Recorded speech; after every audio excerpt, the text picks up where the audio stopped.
talking a lot about selling homes. At that point, what happens to the seller? If you don't make any money when you sell their property, then you continue to go in the hole by incurring this tax. Well, that happens with any of the things. That would happen with the deed stamp. That would happen with that would happen to your mortgage, and that's one of the problems we have with these zero down payment mortgages.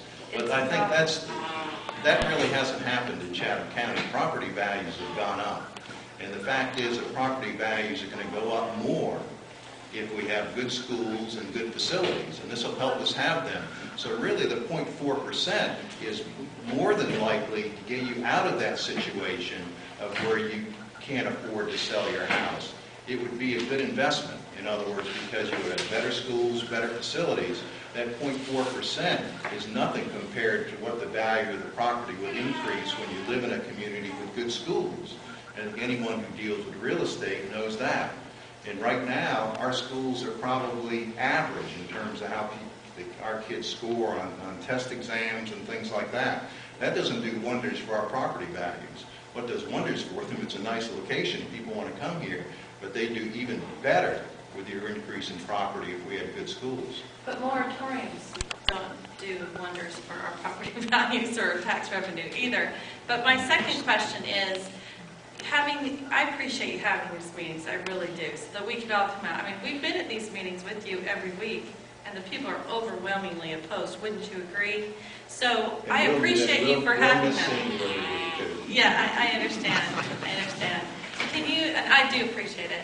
Can you tell me how much this process is costing you're causing us to have a countywide election that we otherwise wouldn't have had? We could have waited until May when we have a primary.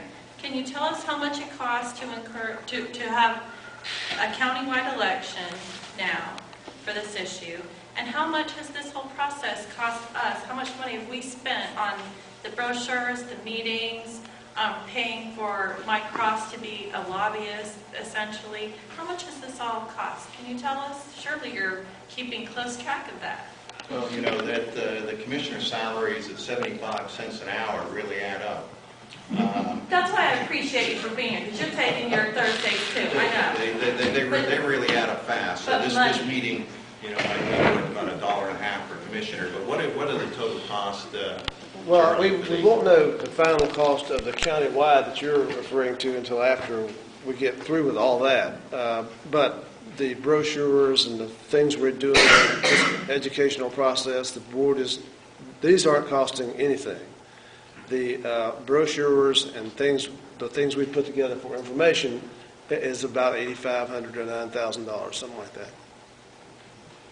Could pay for a field trip for my kids' school. Well, if it passes, the county will have an additional $2.5 million in revenue. And I think I think these forums have been useful in some other respects.